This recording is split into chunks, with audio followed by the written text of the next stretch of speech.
Соответственно, впереди шли люди, которые подрывались, разминируя проход собственными телами.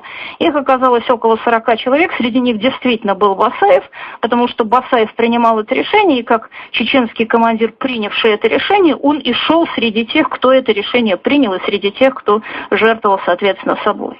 И поскольку вот в первую ночь не вышли все, то во вторую ночь вышли остальные 3-4 тысячи человек, и среди них было действительно очень много жертв, потому что к этому моменту наши федеральные войска сообразили, что чеченцы выходят именно по этому месту, подтянули туда артиллерию, и около 300-400 человек, что было по тем временам огромной потерей для чеченцев, действительно положили.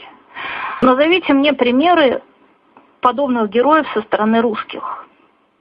К сожалению, их нет, потому что для того, чтобы быть героями, надо идти впереди своих войск или сражаться хотя бы с ними.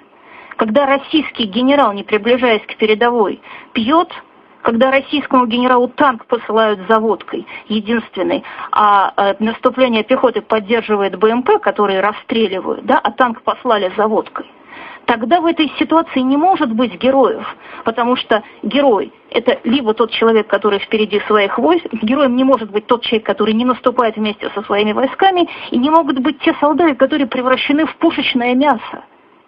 Где герой со стороны русских в этой войне? Назовите хоть одного человека. Полковник Буданов? Ну, на войне бывает разное.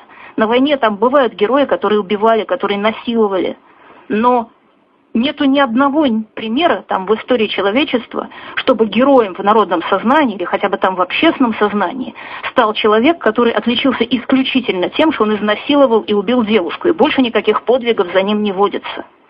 Кто еще герои?